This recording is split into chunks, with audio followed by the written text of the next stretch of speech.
Hey, hi, hello. Welcome to Diana Emerson. Today we're listening to Something's Not Right.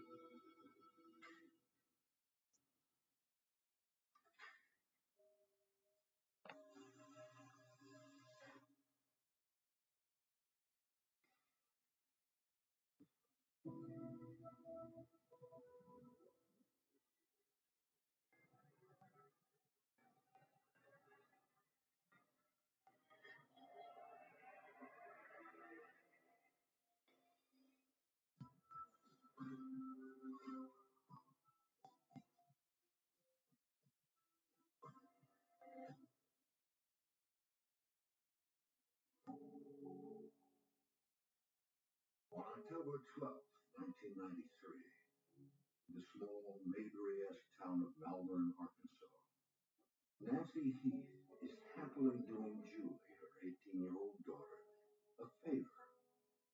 But puzzlingly, as 5 p.m. rolls around, Julie has yet to swing by her mother's place.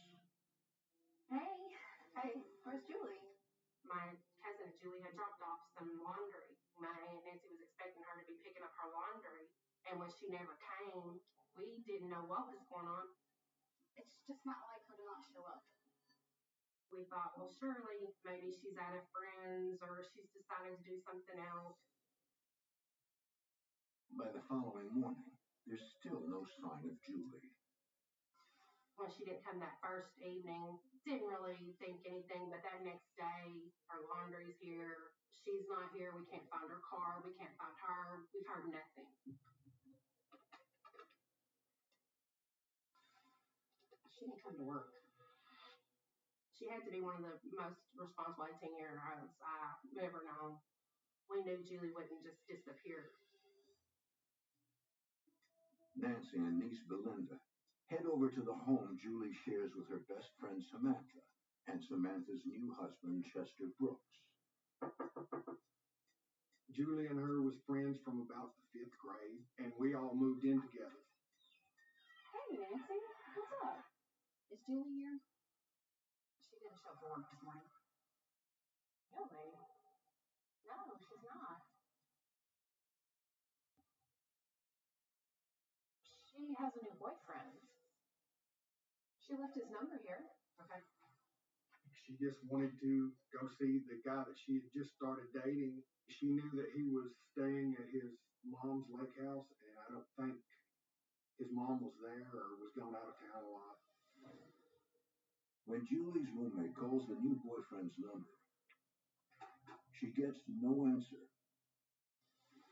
At that time, you're thinking, okay, something's not right. We can't find her. We've heard nothing. Everybody was scared, and we were going to go to the police. When Julie's mother, cousin, and best friend arrive at the station, they are met with familiar faces. Well, I knew Julie Heath, and being from Malvern, she had a distinctive car. It was an IROC Camaro black. It stood out. Then I would see her, just around town. She was just a everyday local girl that been working a couple of part-time jobs and just trying to enjoy life. So what's our best guess of her whereabouts? I think she may have spent the night at her boyfriend's family lake house. But she was headed to Hot Springs along Highway 270, which is the main state highway that travels from Malvern straight to Hot Springs. It's about 20 miles. So a fairly common trip for, teens and everybody here to make it to Hot Springs, a little bigger town. What was she wearing when you last saw her? Black jeans and a black t-shirt, I think. Don't worry, Nancy. We'll find her. In fact, their mom was, adamant this was, unusual for a daughter to miss work, to not, contact friends, for nobody to see her. So it was a full-blown investigation. By the time Assistant Chief Bailey is heading off to Hot Springs, Julie's disappearance has become big news across the little town. After she went missing, everybody started freaking out because they knew something was wrong. That's one thing about Malvern. You knew everybody. You weren't scared of the people. You trusted.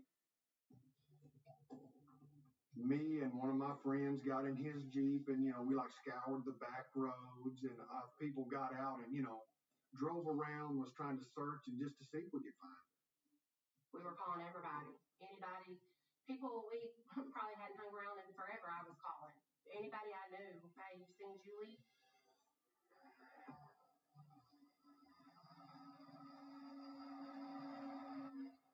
Gary Smith. The story is that she's gone to Hot Springs to meet this young man. And so obviously the first steps are going to be, who is he? What are his motives? Did he actually meet with her? And then what happened? I need to ask you a few questions about Julie Heath. What's going on? Have you seen her? No, not in a week or so. I felt it was unusual that she wouldn't have contact within a week or two. So she wasn't at your lake house last night? No, sir. When her boyfriend was interviewed, he stated she never did come to Hot Springs. I watched football at the lake house with my sister. If you hear from her, you let us know. Kind of fishy. Julie goes to see a boyfriend, never comes back. With so many questions lingering, police work around the clock, hoping to discover some sort of answer to Julie's disappearance. Every hour you don't find that person, or every hour they're missing, it just constantly builds up stress and pressure among the law enforcement officers. Bailey. Where?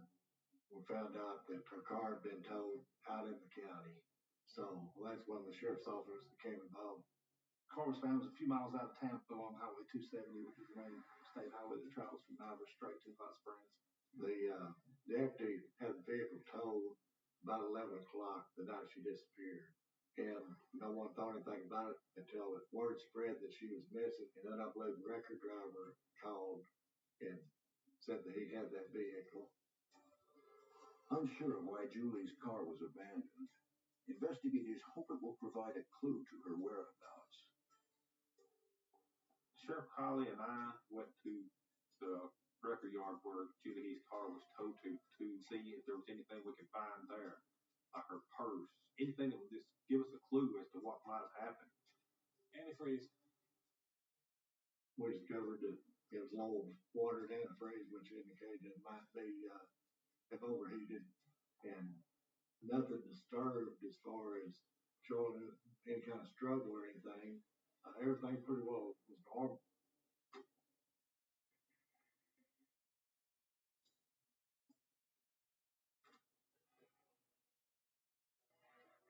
The last two things that was in the car was a gas station receipt and a receipt for a drive-in for the night that she disappeared.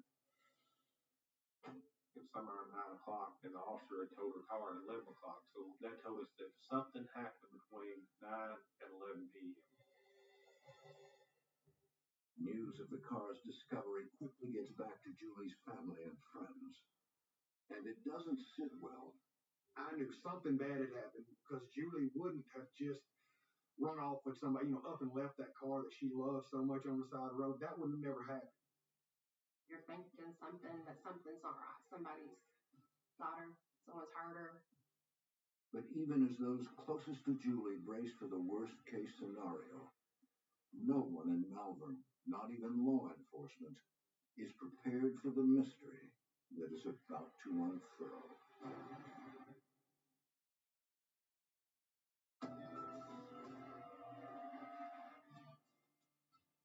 As autumn colors light the Ozarks, the famous healing waters of Hot Springs, Arkansas, draw in wealthy out-of-towners. But a little ways down Highway 270 in Malvern, scores of camel-clad sportsmen are prepping for the season. Deer season in this state is like a local holiday. Everybody goes out and they make sure they get their stand-up Some people go out there with their tractors and bush hog their shooting lanes. But as the news spreads that 18-year-old Julie Heath is missing, everyone's attention shifts to wondering, how can we help? It was horrible. Constant calls back and forth. Have they found her? Have they found her? We didn't have the Facebook and everything else that sells about to everybody. You just pretty much let your imaginations run wild with you. As this disappearance went on, it started getting more intense.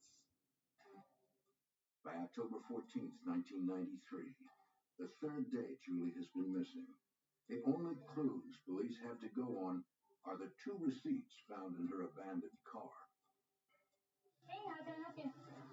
Do you know Julie Heath? Sure. She was in my class. You remember seeing her Monday night? The girl that had waited on her, remember ordering her Dr. Pepper and her tater tots. But once she got on the road to Hot Springs, we really didn't know what all went down.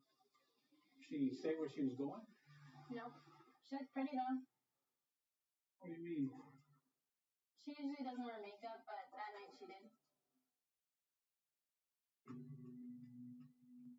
Unsure what to make of this new information, detectives next pay a visit to the gas station a little ways away. Excuse me. Were you working Monday night? Yeah. You remember seeing her that night? No. Sorry. Do you remember anything unusual that happened that night? Double hitchhikers came through. The problem with Malvern is it's right there on the interstate, and so you will have strangers just passing through. So you will have a lot of unfamiliar faces. Typically, they don't wander very far into town because it's a major thoroughfare. They're just going to hop on and hop off.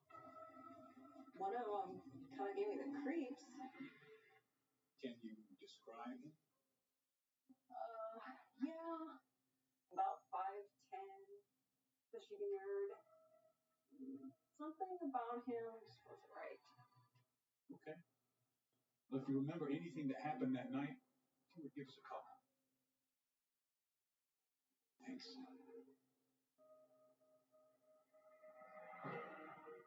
Over the next few days, investigators work long days and nights.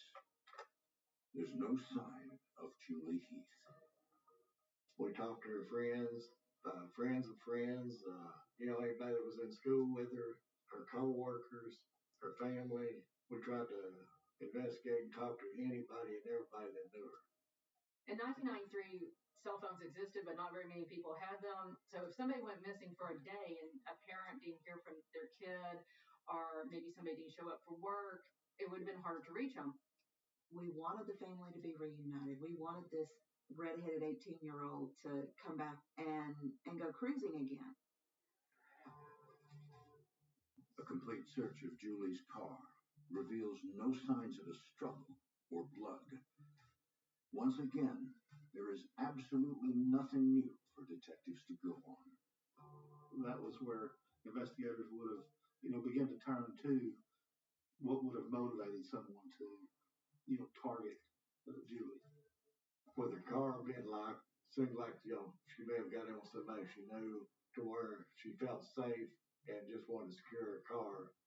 It makes everybody wonder, do we have someone out there that she knew that is a danger to the public? By day 5 of their search for Julie, Sheriff Colley decides to request help from the Arkansas State Police. I got a call from my headquarters that the county over there in Malvern had called and wanted me to call them about a missing person. Has he stayed past with us as law enforcement when this is not going to be a good outcome? A week later, your time is running, and when I got involved with this, it was already late, and we needed to get moving. Attention all units in the area of Wyoming Road. Please respond to the entrance at Main Point Road. We have a hunter reporting human remains. At that time, we didn't know if it's female or male. We both suspected, is this going to be Julie? there was a local man who was doing some scouting because bow season was fixed to be started good, and he was out scouting for deer. Said that he hadn't discovered the body.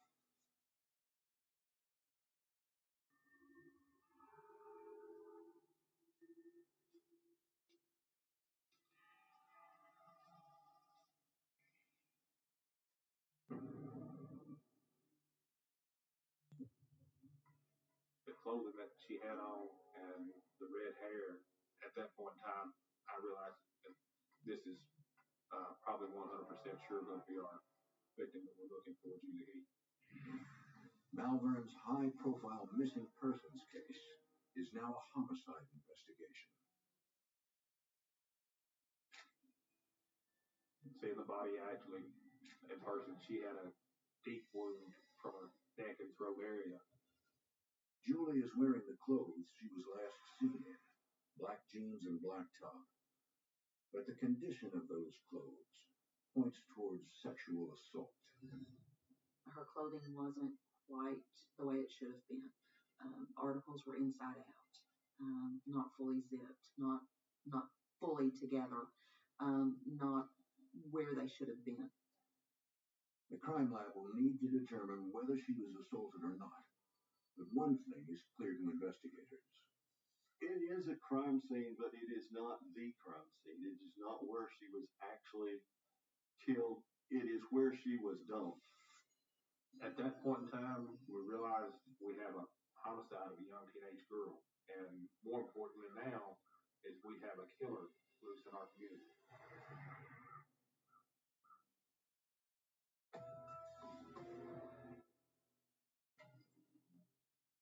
On October 16, 1993, a hunter makes a horrific discovery on a trail outside of Malvern, Arkansas.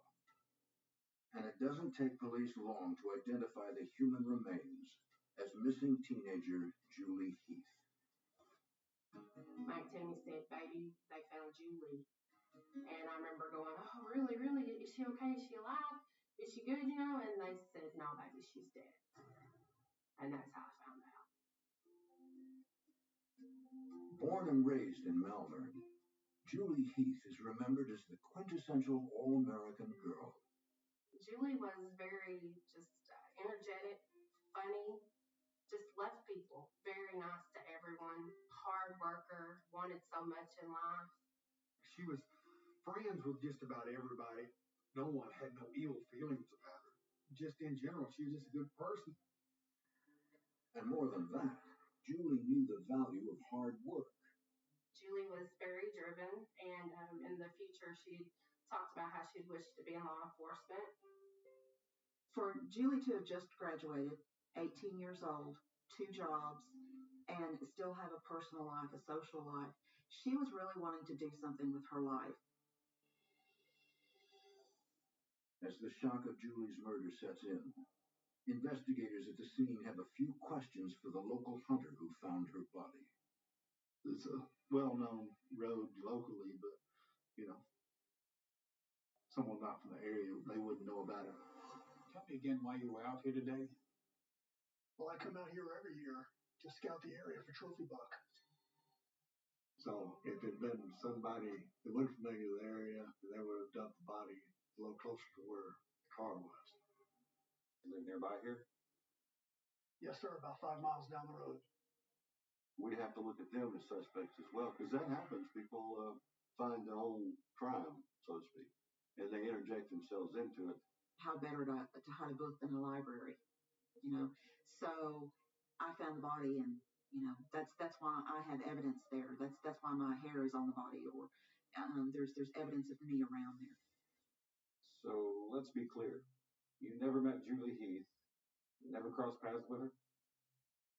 No, never. He was out scouting.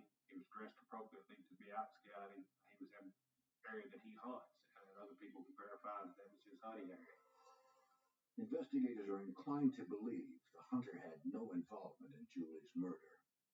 But they're not ruling anyone out at this point. Finding Julie just off the highway would not have been as concerning. Finding her deep in the woods and then realizing that this has to be somebody familiar with the area.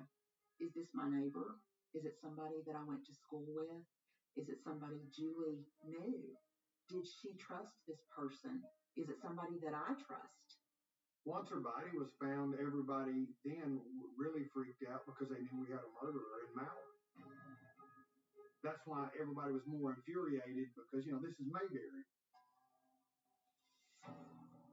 With no clear murder suspects, investigators return their attention to the new love interest they've been told Julie was planning to visit the night she disappeared.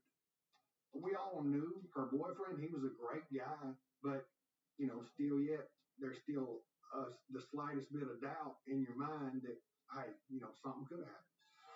Especially if the boyfriend's the last person she's supposed to see, we need to know everything we know about that individual. Let him tell us what he knows. The first time investigators questioned Julie's boyfriend, Gary Smith, he said that night she went missing, he was home watching football with his sister. Julie was supposed to have been on her way there, but the car was facing towards Malvern. So we assumed that she was having some kind of car trouble and turned and started to come back towards Malvern. The evidence police have uncovered does suggest that Julie never made it to the lake house, which begs the question, did Gary leave? Meeting with Gary's sister, they hope they can straighten things out.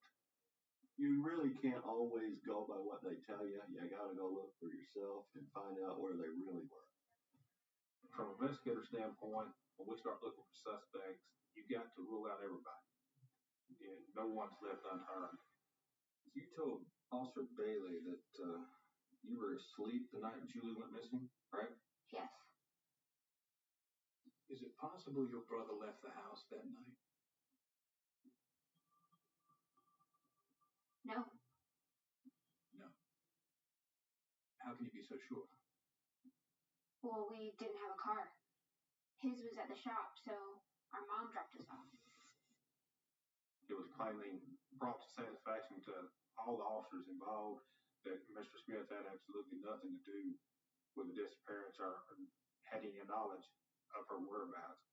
If you think of anything else, let us know.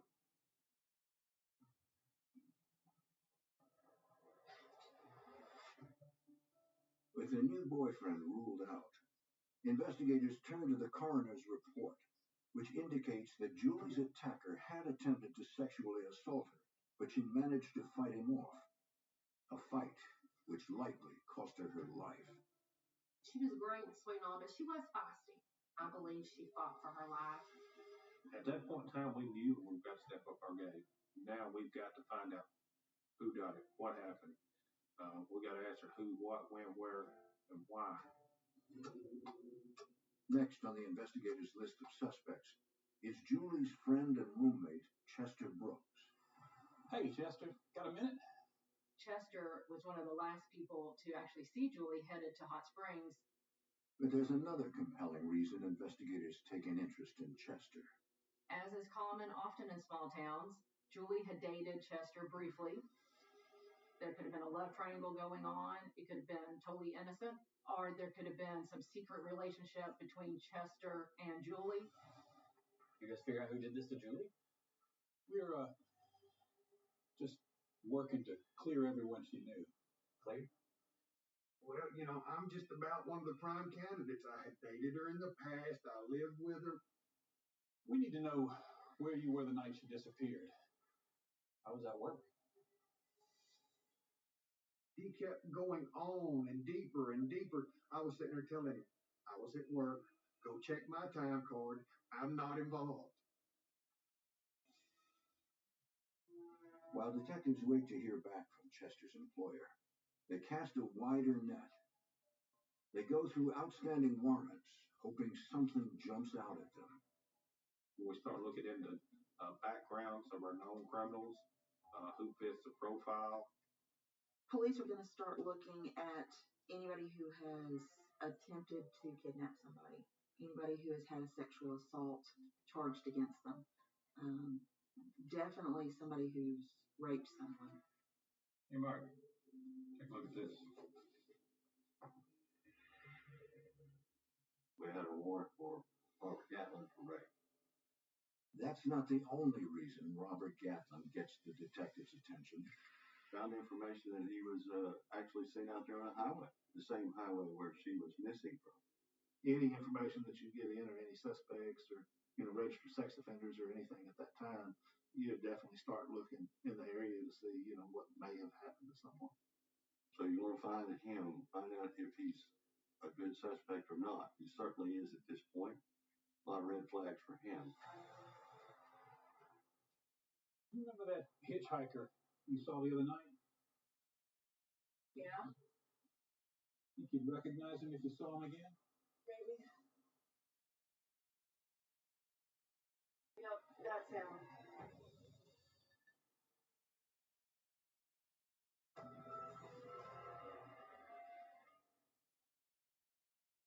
When the body of Malvern, Arkansas teenager Julie Heath was found murdered, it left all who knew her in a state of shock, but none more than her mother.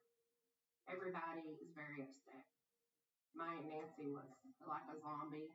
I mean, she dyed her hair red. She started driving Julie's car. She started wearing Julie's clothes. It was horrible. It was bad.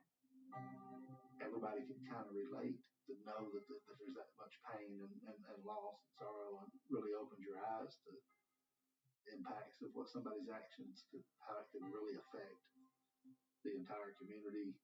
You realize that Malvern's not the little town that we all thought it could be, that no crime really happens here and nothing else.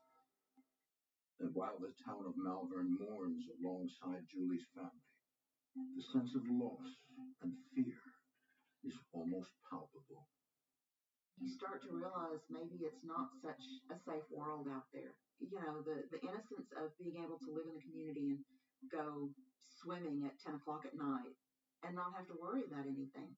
Well, now the boogeyman has come out. The community began to withdraw.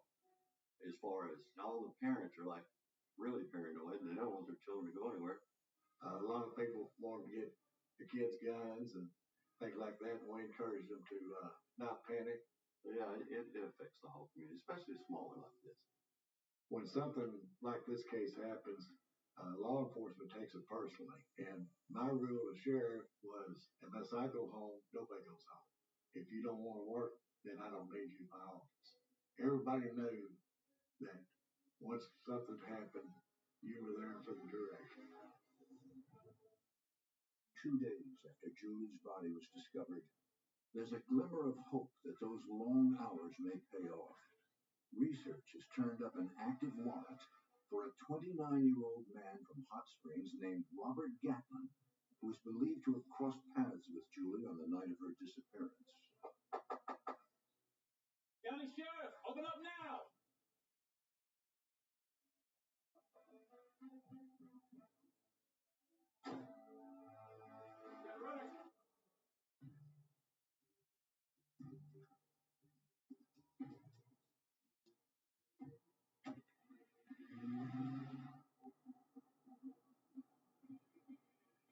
Freeze!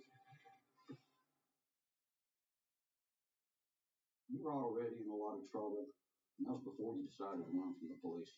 Arkansas State Police investigator Charles Hefner is charged with getting Robert Gatlin to talk. I didn't know they were cops. When you interview a guy like that, that's already committed rape, he already doesn't have any gumption about him. He doesn't care what he does to anybody or himself. So he doesn't care to help you. He's not there to help anybody but himself. Where were you on Monday, October 11th? Say around 9-ish? I was out. Out. Yeah, I was hitching down 270 trying to get south. He was trying to get to Tennessee, and then he was trying to get down to Shreveport, and he's going to work at the racetrack, but they weren't in. His story was crazy. You recall seeing a girl with a little car trouble? Black Camaro? Red-haired girl, really pretty. Any of that ring a bell? Hey, wait a minute. I ain't got nothing to do with that Heath girl. I'm not so sure about that. So whatever he's going to tell is going to be a self-serving story anyway. But he will give you just enough information. You know, especially with a young lady being involved. Was he around? Was he actually there? He'll give you a little more information, so you leave him alone. But that doesn't make his other charge go away.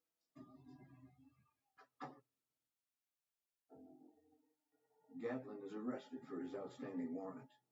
But aside from his questionable story, there's still nothing concrete to tie him to Julie's murder. When you have an open case like that, it was our hope that we could find just one person that may have seen a vehicle, a specific suspect, anything. If you think of anything else, don't hesitate to give us a call. Anything? Maybe. We had a witness that had seen a small dark colored pickup by Julie Heath's vehicle on Highway 270. It could rule out the hitchhiker. Maybe, but everybody and their brother has a pickup in this town. While the tips continue to pour in, detectives follow up on a call that came in from the manager of the restaurant where Julie worked part-time. I should have called sooner. It took a while for me to put two and two together. What have you got? One of my former employees, Mark Lofton, he had a thing for Julie. If there's problems with a coworker, what was the problem with a coworker? Was he hitting on her, making unnecessary advances? Was he wanting to go out with her? And she turned him down. And after she disappeared, so did he.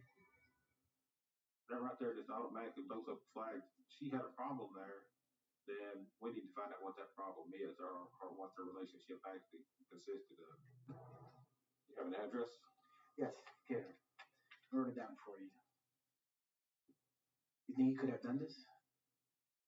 People get their feelings hurt for multiple different reasons, and depending on how big that hurt feels to them, there's the possibility that they would take it beyond what the normal person would.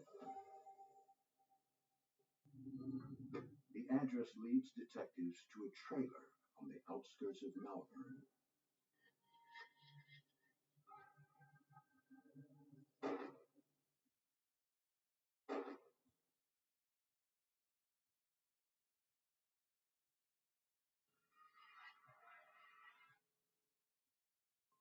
Put down your weapon!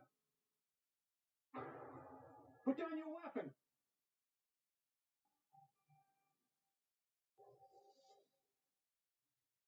Mark Lofton? I was just shooting at some cans. When's the last time you saw Julie Heath? I don't know. At work, I guess. We understand that she refused to go out with you.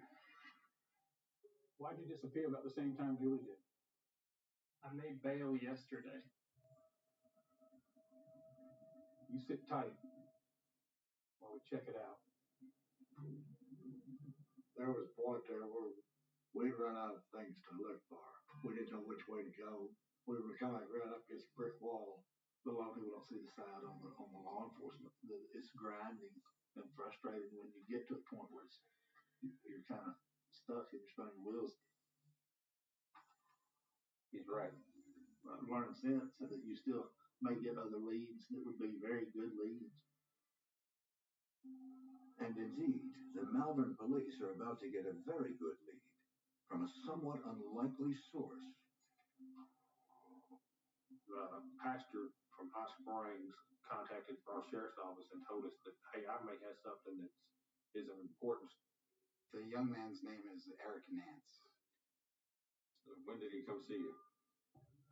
It was after a Wednesday night service, so must have been October 13th. We've not even discovered the body at that point in time. Eric Nance went to the pastor and told him that he was worried that he was going to be charged with a murder and kidnapping a young girl in Hot Spring County. Do you know where we can find this man? He just checked himself into the Arkansas State Mental Hospital. There was big red flags that this may be the person we need to zero in.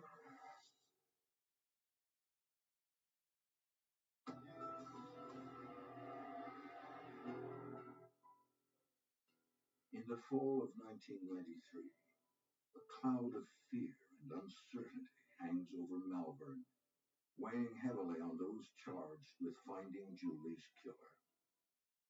At 9 days after the murder, police do have a promising lead to follow. It has to do with a man who's checked himself into a mental facility. Do you mind if we have a minute with Mr. Nance? No, that's fine. I'll be right outside. When they get their suspect alone, the investigation hits an immediate snag. I'm not talking without an attorney and my brother. Okay, Eric. Where can we find your brother? While investigators have a good suspect in Eric Nance, they have yet to sew up the case.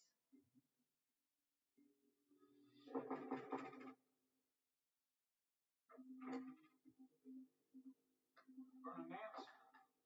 Come in.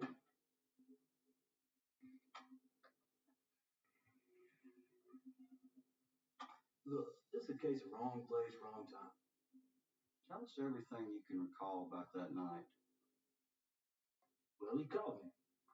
It was, gosh, about midnight, I guess. Eric Nance had a flat, and his brother came and drove him back out there and helped him change tire to get him home. Can you show me where that was?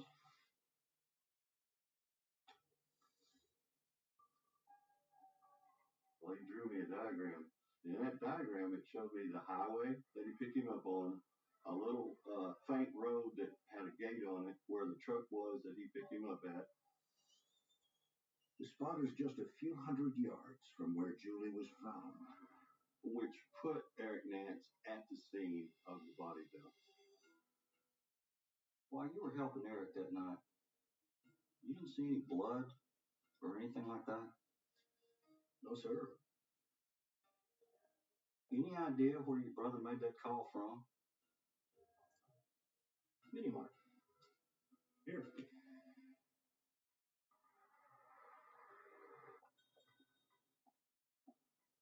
Can I help you? Do you know this man? Eric. He was in here a couple weeks back. Could it have been the night of October 11? She knew him from school, and she remembered after the body was discovered of Julie Heath, this light went off in her mind. Eric Nance come into the store that night. He seemed kind of freaked out. The clerk remembers Eric saying he was scared outside on the road alone, so he ran barefoot all the way to the store to use the payphone. She had noticed that he had dark-colored stains on the front of his overalls, but after thinking about it, she said that was blood.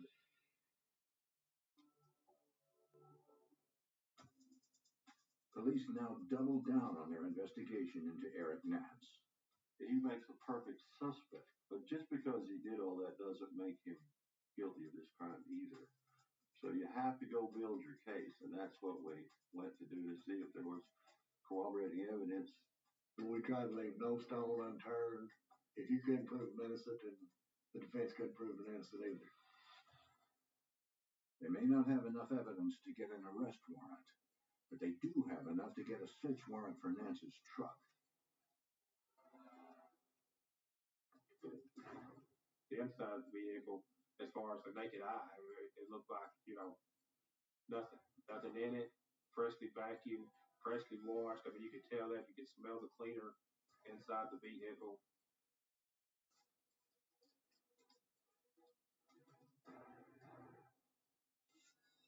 Oh, wow. Investigators may have finally found their crime scene. You could see where there had been cleaned up blood, lots of it. So that gave us the thought that the crime itself was inside that truck. That's where she was killed. On October 23rd, 1993, Eric Nance is transported from the Hot Spring County Hospital to the Hot Spring County Sheriff's Office. Under pressure, Eric cracks. He stated he had picked her up, give her a ride, his work knife slipped out of his pocket, and she freaked out and started kicking him and hitting him, and somehow the knife just accidentally stuck in her throat. And He panicked and hit her. The story is ludicrous that he provides. It makes no sense whatsoever. Eric Nance is arrested and charged with capital murder. Despite its improbability, Eric sticks with his story that he killed Julie by accident all the way through his trial.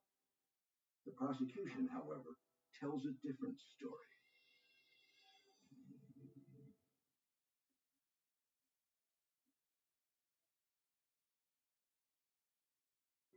Authorities believe that on the way to surprise her boyfriend in Hot Springs, Julie's car overheats. Need a ride? I think he told her he was going to take her to a phone. I think at first, I'm thinking she was thinking, okay, I'll let the car cool off. You broke down, and then somebody just travels through. And bam, there's just that random chance meeting that it could develop into a crime and loss of life.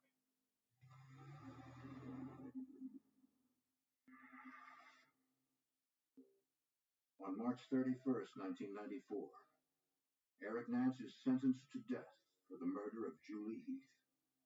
You could just see everyone in the courtroom going, oh my God, we did the right thing. Because he would do it again. Nance is executed on November 28th of 2005. But the stern justice isn't enough to stop the wave of grief crashing over Malvern and the Heath family. The whole family changed. Went from a happy, hardworking, secure, just great, every holiday's being together, and went from that to people barely being able to function. I watched my aunt disappear, basically. It was horrible just watching her go from who she was, so strong, such a good woman, to nothing, to bones. It was devastating on Julie. His mother took it hard, blamed herself, so she decided to commit suicide so that she could go and be with her daughter. It's been nearly a quarter century since this crime, but the loss in Malvern continues to be felt. It takes the shine off of your small community when something like this happens. The community realizes it's not as safe as they once thought, that you need to hold your loved ones a little closer.